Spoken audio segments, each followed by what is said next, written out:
Hello everyone, Aaron here from Push Square with Robert Ramsey's review of Dragon Age The Veilguard. Is Bioware really back? Well, let's find out in our PS5 review. It's been close to 10 years since Dragon Age Inquisition, if you can believe it, and it's fair to say that developer Bioware has endured a difficult decade. The studio effectively tanked its once industry-leading reputation with Mass Effect Andromeda and Anthem, two titles that fell so far short of past standards that expectations surrounding the team's next project dropped to an all-time low. Dragon Age The Veilguard is that project, a return to the fantasy setting of Thedas and a new adventure built on the hefty lore of its three predecessors. It's also no secret that the Veilguard, previously known as Dreadwolf, arrives having been dragged through a particularly tumultuous development cycle. We don't know for sure how many forms the project has adopted and subsequently shed over its time in the oven, but the game that we've been playing for the sake of this review is probably the best Dragon Age title since Origins. Bioware may actually be back. We say probably because this is the new Dragon Age, pumped full of action combat, colour-coded loot, and watered-down dialogue wheels. Trying to compare it to something like Origins, charting the course of an entire franchise in the process, is best left to 5-hour video essays. What you need to know right now is that The Veilguard is the furthest the series has ever strayed from its CRPG roots, and that's understandable given how much Bioware itself has changed since 2009. But in a world where Baldur's Gate 3 exists, and there is the inevitable name drop, and it's gold standard for what a modern, choice-driven RPG can be, The Veilguard feels like it's disappointingly late to the party, and it can't possibly compete on a pure role-playing level. You are Rook, a completely customizable and rather unlikely hero who's handed the daunting task of dealing with two ancient elven gods now free from their ethereal prison. Once you've spent an outrageous amount of time sculpting your perfect protagonist using the game's impressively in-depth character creation system, you're thrown into the thick of things, as returning rogue Varric leads the charge against his old pal Solus. If you've played Inquisition in its all-important Trespasser expansion, you'll know what's going on. The Veilguard is a direct sequel in terms of the central plot, but it takes place years after the events of the prior installment. As such, it leans quite heavily into the established Dragon Age narrative, but at the same time, it comes close to feeling like a standalone entity, complete with mostly new characters and locations. Newcomers shouldn't have too much trouble getting to grips.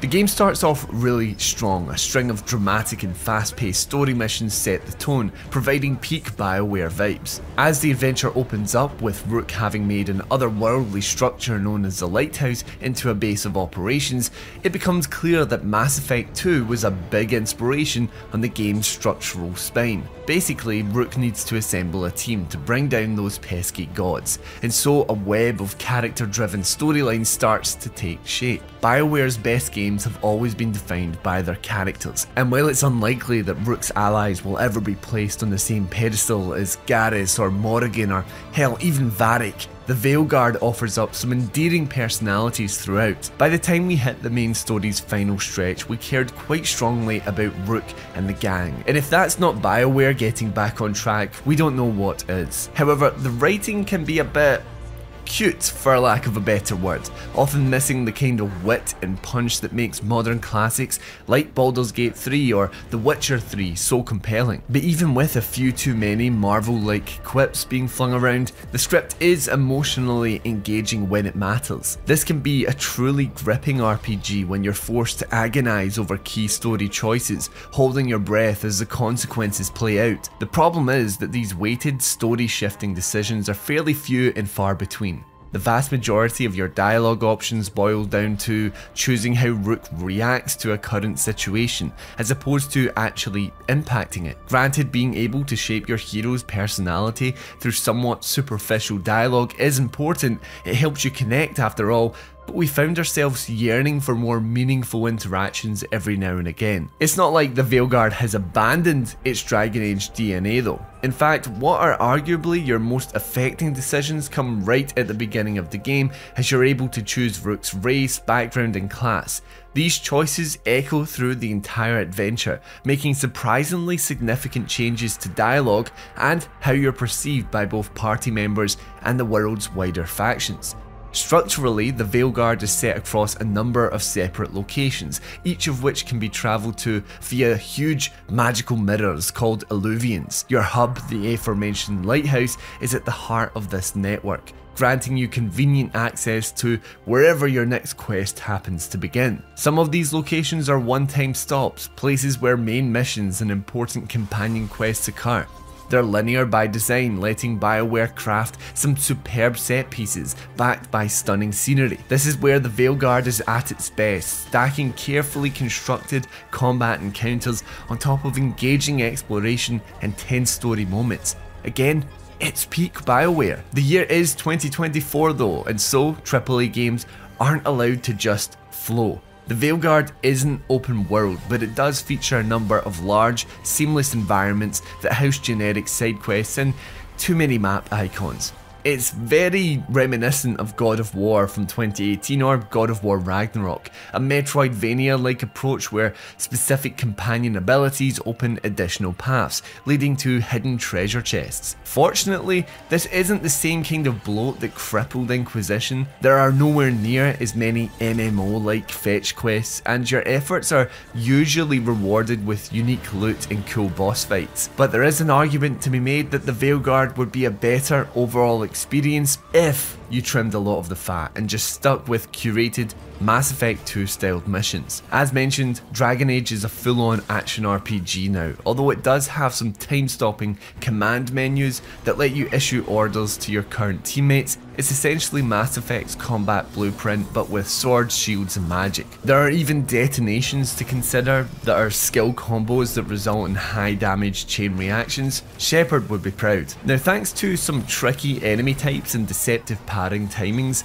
combat does feel awkward at first, but once it clicks like it did for us, maybe 5 or so hours in, throwing down with spirits, demons and darkspawn becomes a genuine highlight. When you consider the series' trajectory, Dragon Age's steady transition to action combat has always seemed inevitable, and so it's a relief that Bioware's managed to make something that feels great to play and satisfying to succeed at. It's not like this is suddenly Devil May Cry. There's still a strategic edge to the encounter design in that you're often forced to prioritise certain targets or save your cooldown based abilities for the perfect counterattack. It ends up striking a really nice balance between moment to moment reactions and actively trying to control the rhythm of a fight. Add diverse character builds to the mix backed by fantastic skill trees that actually require meaningful choice, and there's an awful lot to like about the Veilguard's action. Our only real criticism is directed at just how much visual noise there can be on screen at any one time, especially during bigger brawls. Damage numbers, targeting lines, flashing parry indicators,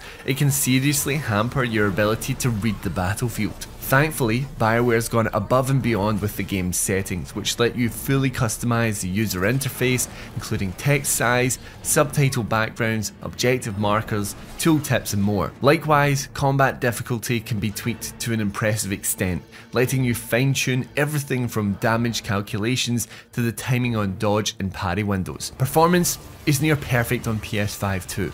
The title's performance mode is locked at a silky 60 frames per second, barring some incredibly rare dips when the game's busy rendering a new area. Load times are lightning fast as well, which is a big deal given how often you'll be fast travelling between waypoints in order to complete quests. And visually, the Veilguard is a bit of a stunner. As alluded earlier, the environmental artistry is outstanding, from the crumbling dreamlike structures of the Fade to the gorgeously autumnal Arlethan forest. It's a beautifully presented experience throughout. What's more, the character designs are superb, even if the art direction as a whole has almost completely abandoned the property's once grittier, gorier aesthetic. Dragon Age The Veilguard isn't quite Bioware back to its absolute best, but it is the most cohesive and emotionally engaging RPG that the studio has delivered since Mass Effect 3.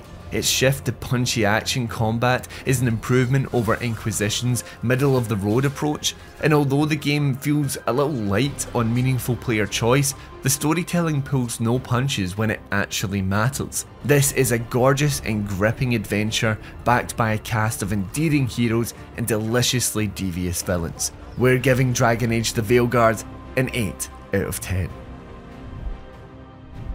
Thank you everyone for checking out our review of Dragon Age The Veilguard. Let me know if you're planning to pick this one up when it launches on the PS5 down in the comments below. And while you're there, remember to like the video and subscribe to the channel for more PlayStation video content. Anyway, until next time, I've been Aaron and this has been Push Square.